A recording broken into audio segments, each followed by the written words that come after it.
அஸ்ஸலாமு அலைக்கும். Hello friends, welcome to my channel savings ideas இன் தமிழ்.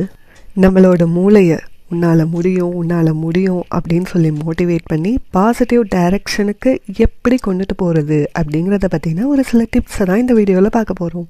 நம்மளோட பிரெயினை எடுத்துக்கிட்டோன்னா அது ரெண்டுமே செய்யும், மோட்டிவேஷனும் பண்ணும், டிமோட்டிவேஷனும் பண்ணும். பட் அந்த மோட்டிவேஷன்ஸில் மேக்ஸிமமாக இருக்கிறது என்னன்னு பார்த்தா நம்மளை சேஃப் ஜோன்லேயே வச்சுக்கிறதுக்கு ஏற்ற மாதிரியான விஷயங்களாக தான் இருக்கும்.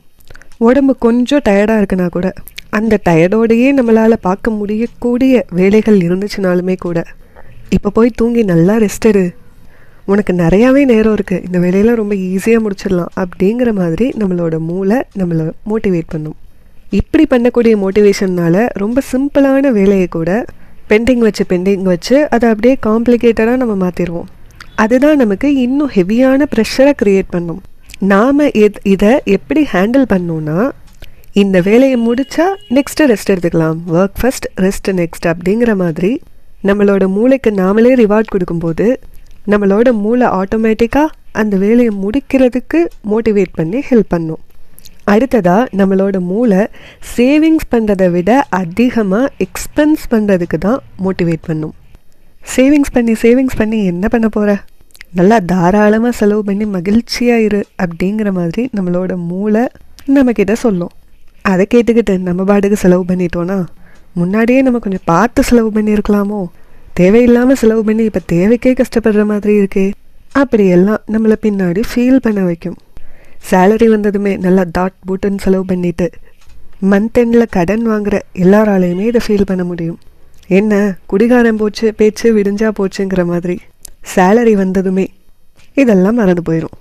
அப்படியெல்லாம் பண்ணாமல் ஃப்யூச்சரிஸ்டிக்காக யோசித்து ப்ராப்பராக பட்ஜெட் போட்டு சேவிங்ஸும் சேர்த்து பண்ணணுன்னா தேவையில்லாத ப்ரெஷர்ஸை நம்மளோட மண்டைக்குள்ளே போட்டுக்கிறத அவாய்ட் பண்ணிக்க முடியும்.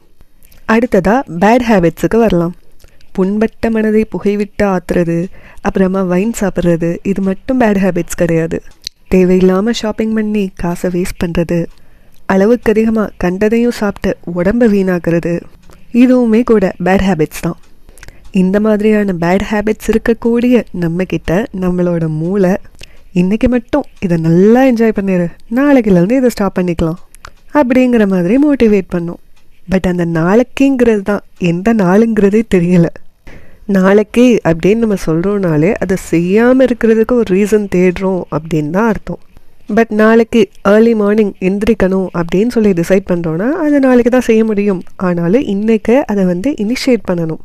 அது எப்படி, நாளைக்கு காலையில் ஏர்லியராக எந்திரிக்கணும்னா இன்றைக்கி நைட்டு நம்ம சீக்கிரமே தூங்க போயிடணும்.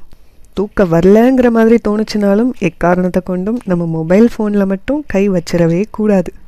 கை வச்சோம் அவ்வளோதான், முடிஞ்சு போச்சு, ஸ்வைப் பண்ணிக்கிட்டே இருப்போம். வந்த கொஞ்சம் தூக்கமும் நமக்கு போயிடும். ஆட்டோமேட்டிக்காக நம்ம ஸ்டார்ட் பண்ணணும் அப்படின்னு நினச்சா அந்த நல்ல ஹேபிட்டையும் நம்மளால் ஸ்டார்ட் பண்ண முடியாமலேயே போயிடும். அதுக்கப்புறம் வாக்கிங், எக்ஸசைஸ் இதையுமே நாளைக்கு பண்ணலாம் அப்படிங்கிற மாதிரி இல்லாமல் இன்றைக்கி அட்லீஸ்ட் ஒரு 5 minutes or 10 minutes பண்ணலாம் அப்படிங்கிற மாதிரி டிசைட் பண்ணி ஈவினிங் டைமாக இருந்தாலும் பரவாயில்லை ஸ்டார்ட் பண்ணிடணும். ஏன்னா நம்மளை பொறுத்த வரைக்கும் ஸ்டார்ட் பண்ணுறது தான் கஷ்டம். ஒன்ஸ் ஸ்டார்ட் பண்ணிட்டோன்னா அதன் வழியாக வரக்கூடிய டிரான்ஸ்ஃபர்மேஷனையும் ஃபீல் பண்ணிட்டோன்னா நம்மளோட மூளையே இதுக்கெல்லாம் பழகி போய் திரும்ப திரும்ப பண்ண சொல்லி மோட்டிவேட் பண்ணும். அப்புறம் பட்ஜெட் ப்ரிப்பரேஷன். இப்படி பட்ஜெட் ப்ரிப்பரேஷன் பண்ணுறதன் வழியாக மணி வேஸ்ட் ஆகிறத அவாய்ட் பண்ணி இப்படி சேவிங்ஸையும் கண்கூடாக பார்த்துட்டோன்னா நம்மளோட மூளை நம்மளை பட்ஜெட்டை கரெக்டாக மெயின்டைன் பண்ண சொல்லி மோட்டிவேட்டும் பண்ணும். அப்புறம் டு டூ லிஸ்ட்டு, ஒவ்வொரு நாளும் என்னென்ன வேலையெல்லாம் பண்ணணும் அப்படிங்கிறத லிஸ்ட்டு போட்டு ப்ராப்பராக எல்லா வேலைங்களையுமே ஒரு வேளை கூட விடுபடாமல் நம்ம பண்ணி பழகிட்டோன்னா நம்மளோட பிரெயின் இதை ஒரு ஹேபிட்டாகவே பழகிடும். இதன் வழியாக பல ப்ரெஷர்ஸை நம்மக்கிட்ட இருந்தால் அவாய்ட் பண்ணிக்க முடியும். நம்மளோட மூளை நாம் எந்த ஒரு குட் ஹேபிட்டை ஸ்டார்ட் பண்ணணும் அப்படின்னு யோசித்தோனாலுமே உன்னால் இதெல்லாம் முடியாது, ரிஸ்க் எடுக்காத அப்படிங்கிற மாதிரி நம்மளை சேஃப் ஜோன்லேயே இருக்க சொல்லி சொல்லும். பட் அந்த மாதிரி நேரங்களில் மூளைக்கு அகெயின்ஸ்டாக நம்ம ஒரு சில குவெஸ்டன்ஸை கேட்கணும். ஏன் என்னால் முடியாது, என்னால் கண்டிப்பாக முடியும் அப்படின்னு சொல்லணும். அப்புறமா ஆல்ரெடி அந்த மாதிரி வேலைகளில் எல்லாம் சாதிச்சவங்க இருக்காங்கல்ல, அவங்கள ஒரு மோட்டிவேஷனாக எடுத்துக்கிட்டு அவங்களாலேயே முடியுதே, என்னால் ஏன் முடியாது, என்னாலையும் கண்டிப்பாக முடியும் அப்படிங்கிற மாதிரி ஒரு சில கொஸ்டின்ஸ் அண்ட் ஆன்சர்ஸை நம்ம மூளைக்கிட்ட நாம் சொல்லணும். அப்படி பண்ணோனாலே நாம் அந்த வேலையை செய்கிறதுக்கான மைண்ட் செட்டை நம்மளோட மூளை நமக்கு பண்ணும். க்ரியேட் பண்ணும். முன்னாடி சொன்னதெல்லாம் நமக்கு நாமே பண்ண வேண்டிய விஷயங்கள், அதை கூட நம்ம பண்ணிடுவோம். Next others demotivation. நாமளே நம்மளோட மூளையை சமாதானப்படுத்தி உன்னால் முடியும்னு சொல்லி ஸ்டார்ட் பண்ணாலும் நம்மளை சுற்றி இருக்கிறவங்க உன்னாலெல்லாம் முடியாது, நீ என்னத்தை இதெல்லாம் பண்ண போகிற அப்படிங்கிற மாதிரி சொல்லுவாங்க. அதையும் மீறி நம்ம ஸ்டார்ட் பண்ணிட்டோன்னா, அதை ஒரு 2-3 நாள் கண்டினியூஸாக பண்ண ஆரம்பிச்சிட்டோன்னா இன்னும் எத்தனை நாளைக்கு அப்படிங்கிற மாதிரி கொஞ்சம் நக்கலாக ஒரு சிலர் கேட்பாங்க. இந்த மாதிரி டிமோட்டிவேட் பண்ணக்கூடிய மக்கள்கிட்டெல்லாம் நாம் பதில் சொல்லிக்கிட்டு இருக்க வேணும் அப்படிங்கிற மாதிரியான எந்த ஒரு அவசியமுமே கிடையாது. ஜஸ்ட் அவங்கள பார்த்து ஒரு சின்ன ஸ்மைல் பண்ணிவிட்டு நம்மளோட ஒர்க்கை கன்சிஸ்டண்ட்டாக டெய்லி கண்டினியூஸாக பண்ணிகிட்டே இருக்கணும். அப்படி பண்ணும்போது அதனுடைய ரிசல்ட்டை கண்கூடாக நம்மளால் சீக்கிரமே பார்க்க முடியும். ஸோ நம்ம ஆக்ஷன்ஸ் வழியாக ஈஸியாக அவங்கக்கிட்ட பதில் சொல்ல முடியும். பட் யாருக்கிட்டையும் ப்ரூவ் பண்ணணும் அப்படிங்கிற மாதிரியான தேவை நமக்கு கிடையாது. நாம் என்ன செய்கிறதா இருந்தாலும் அது நமக்கு தான், நமக்காக தான் நம்ம எல்லாமே பண்ணுறோம் அப்படிங்கிறதையும் நம்ம புரிஞ்சுக்கணும். நியூ இயர் வேறு வரப்போகுது. நியூ இயர் வந்தால் எந்த மாதிரியான ரெசல்யூஷன்ஸ் எல்லாம் எடுக்கலாம் அப்படின்னு நிறைய பேர் பக்காவாக பிளான் பண்ணியிருப்பாங்க. பட் இந்த மாதிரி எடுத்த ரெசல்யூஷன்ஸில் எத்தனை ரெசல்யூஷன்ஸை இப்போ வரைக்கும் ஃபாலோ பண்ணிக்கிட்டு இருக்கோம்?